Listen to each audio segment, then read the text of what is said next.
The stories of Mahabharata, retold by Sudipta, Bhawmik.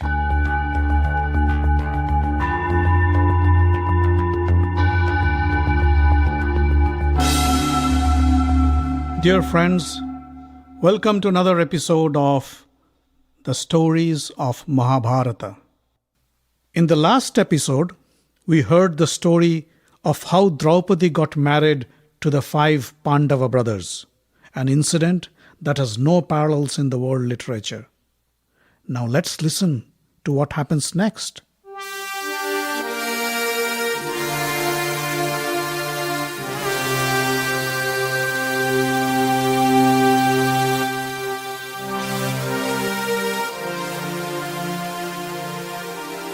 The news of Draupadi's marriage reached Duryodhana while he was travelling back to the palace. Duryodhana was furious. Not only did the Pandavas survive the fire, but they have also won Draupadi's hand in marriage. This makes the powerful King Drupad their strongest ally. He cursed Purochana. I should have never trusted that fool.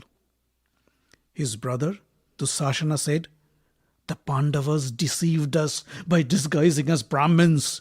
If only we could recognize them, we would have taken care of them right there in the marriage hall. Duryodhana was in deep thought. He said, the Pandavas now have a powerful ally. They can challenge us at any moment if they want to.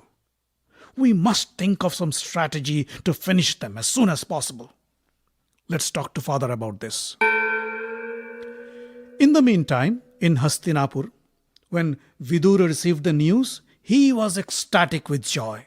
He went to King Dhritarashtra's chamber and said, O king, I have great news for you. By the grace of God, the glory of the Kurus have reached new heights. The blind king thought that his son Duryodhana must have succeeded in winning the hands of Draupadi. He stood up in joy and said, Vidura, what a great news you have brought me this morning. Oh, I am so happy. Make arrangements to welcome the Panchala princess with the finest of jewels and gifts. Welcome Duryodhana and Draupadi into the city with great pomp and honor. Let no expense be spared. Vidura figured that king has misunderstood him.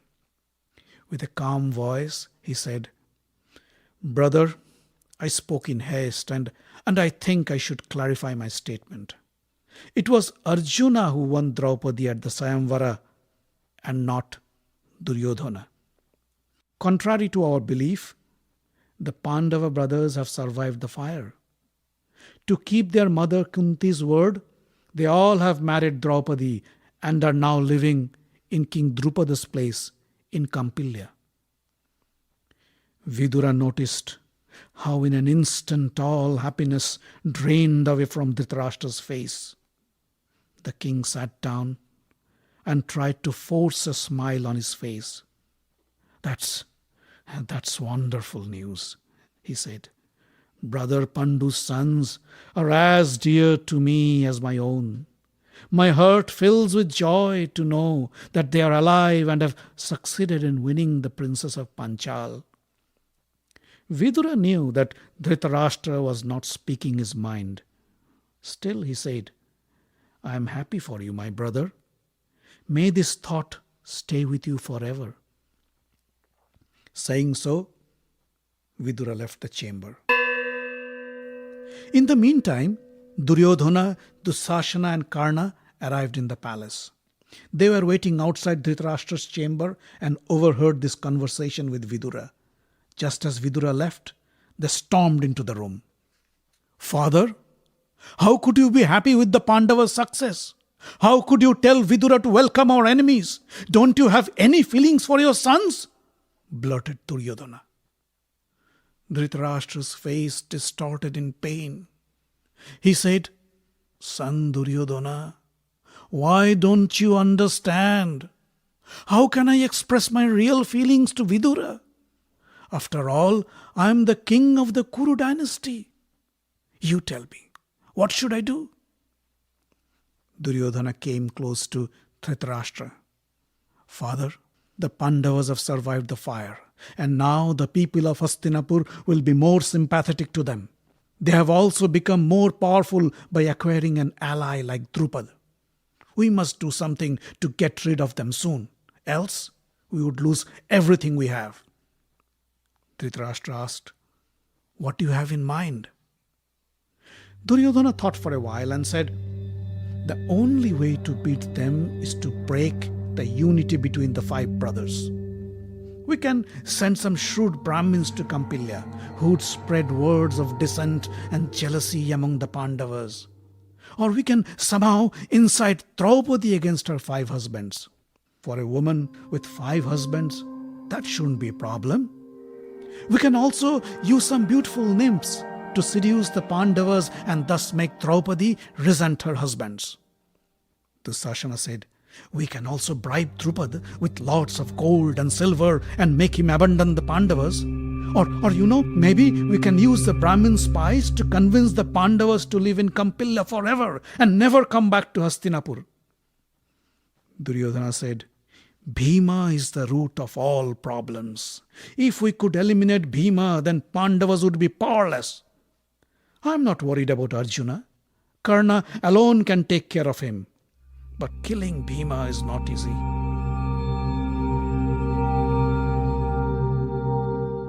How about we send some assassins who would enter Drupad's palace in secret and kill Bhima? This would render the Pandavas powerless. Or here is another idea. Maybe we should invite them to Hastinapur. And when they entered the city and dropped their guards in joy, we could ambush them and kill them with the help of some sharpshooters. We can use any method, but we must keep trying until we succeed in neutralizing them. Karna, what do you say? Karna nodded his head and said, "My friend, I'm afraid I do not agree with any of your suggestions. They are of no use against the Pandavas. You will never be able to break their unity by any sly means. They are 5 bodies, but of a single soul. Else, why would they agree to marry the same woman? You have been trying to kill Bhima since his childhood. Did you ever succeed? And when you yourself have failed, do you think a petty assassin could succeed in killing him? Besides, I hate any form of covert and deceptive tactics. Only cowards dread to face their enemy. If you want my opinion, I'd suggest we spend some effort to amass a huge army and with the help of our allies. Then we should attack Panchala and defeat Drupada and the Pandavas in a direct battle. We have no dearth of gallant warriors on our side. We should be able to crush them without any problem." Duryodhana felt excited. But before he could say anything, Dhritarashtra spoke. "Karna, you have spoken like a real hero, like a proper Kshatriya. But I think I should also take counsel from Bhishma, Vidura and Drona. Without their support, we cannot fight the Pandavas. Come to the assembly hall and I will take a decision after listening to them." Karna looked at Duryodhana, who grimaced in frustration. They both knew that the Pandavas were the favorites of Bhishma, Drona and Vidura. They would never support any plan against the Pandavas. But they couldn't say anything in protest and followed Dhritarashtra to the royal assembly. There, in front of Bhishma, Drona, Vidura and others, Dhritarashtra explained the gravity of the situation. "When we came to know that my beloved nephews were killed in the fire of Varanavata, we were all heartbroken. But then, with a heavy heart and with your permission, I proclaimed Duryodhana as the crown prince of Hastinapur. God only knows how glad I am to know that my brother Pandu's sons have survived the fire and are alive and well. But if the Pandavas now come back and stake a claim to the throne by force, which now belongs to Duryodhana, it can blow up to be a major conflict. The Pandavas are not alone either. They have Drupada by their side. We may be left with no other option but to fight, and I shiver to think of the consequences. How can we prevent such a destructive war? Karna was suggesting that we launch a preemptive strike and eliminate the problem before it even gets a chance to surface. But without your approval, I cannot take any such drastic measure. I seek your counsel. Please guide me. Bhishma stood up and said, I can never support a war against the Pandavas. To me, the sons of Pandu and Dhritarashtra are all the same. Just as Duryodhana considers Hastinapur to be his ancestral home, so do the Pandavas. I suggest you give half the kingdom to the Pandavas. That will be the best course of action, one that is most appropriate of a Kuru descendant. He paused for a moment and then continued. We are lucky that the Pandavas are alive and well.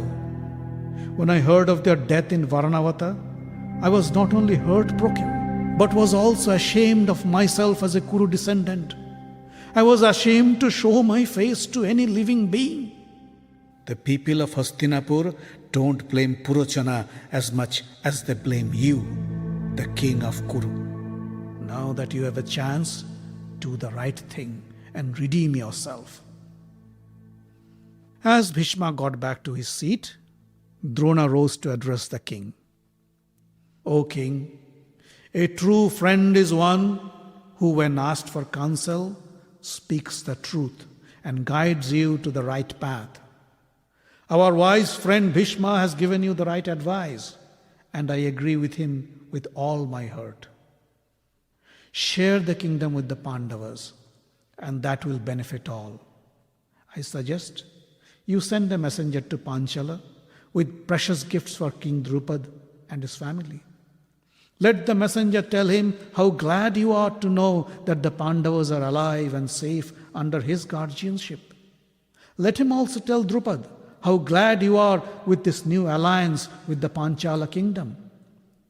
The messenger should then ask Drupada's permission to bring back the Pandavas to Hastinapur.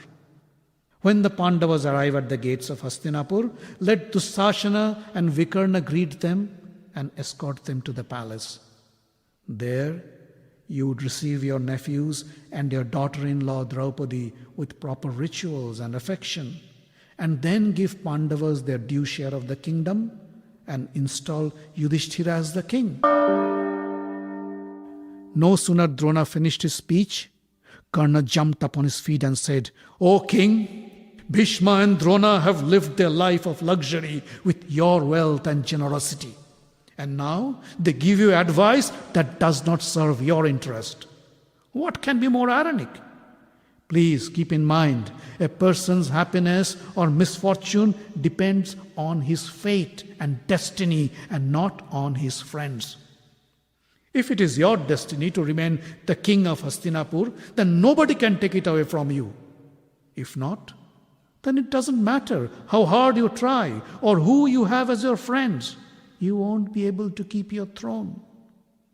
Now it is for you to decide whose advice you should accept and whom to ignore.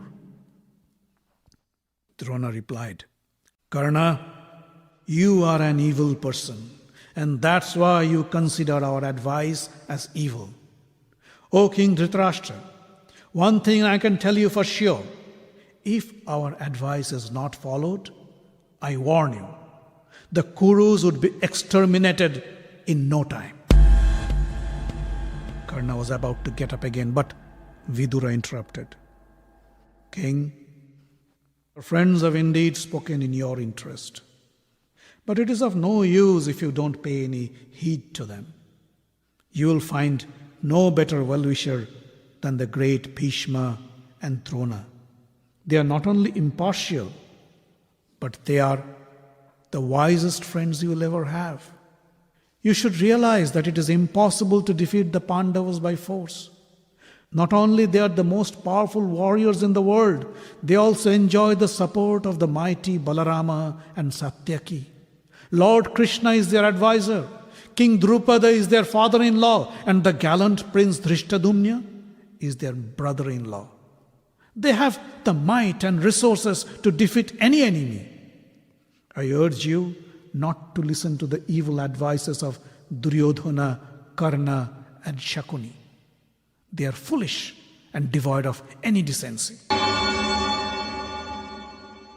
All the ministers in the court greeted Vidura's comment with a loud applause.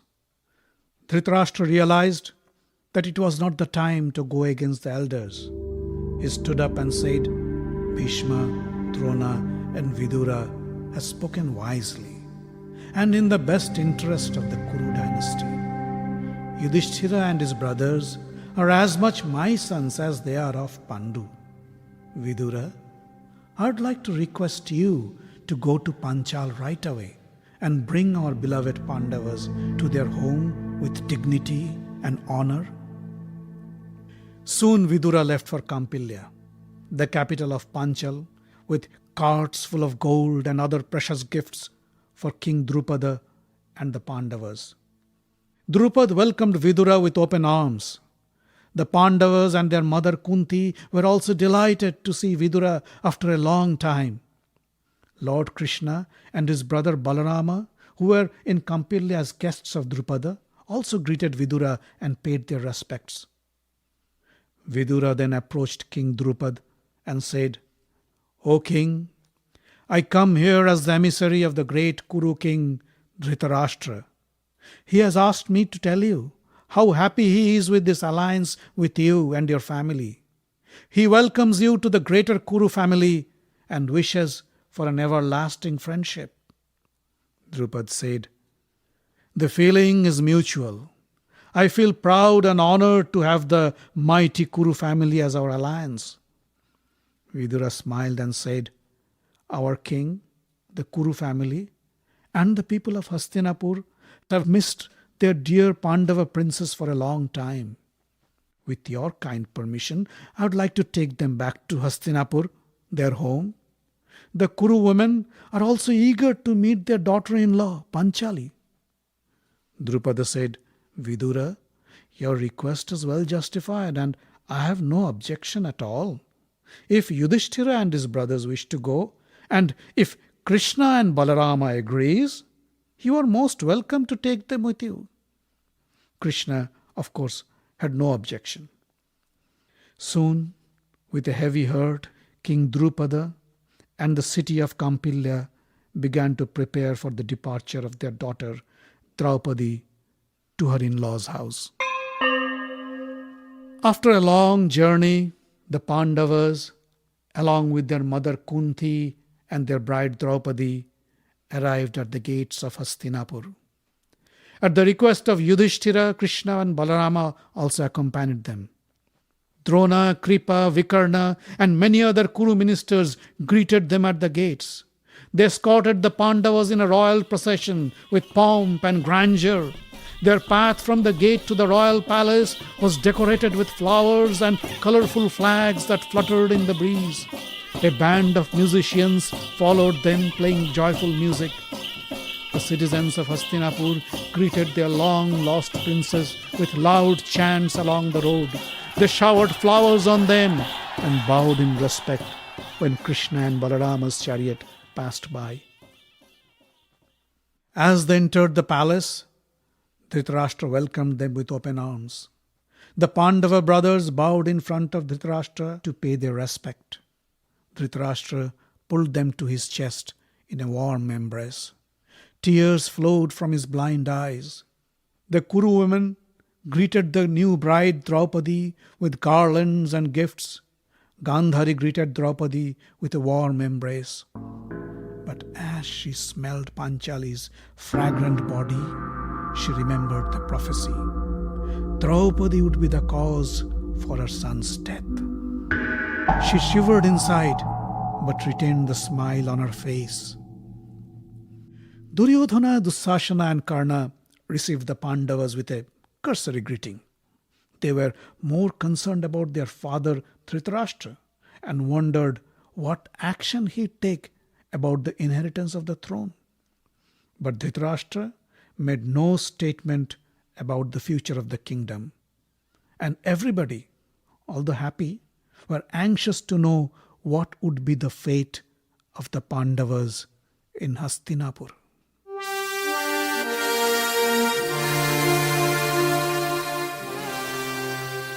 The Stories of Mahabharata is written, directed, and told by Sudipta Bhawmik.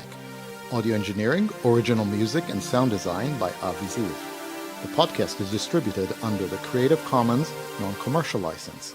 Find us online at facebook.com/Mahabharata Podcast. Join the group for updates and news. Subscribe to the podcast using iTunes or any podcast catcher.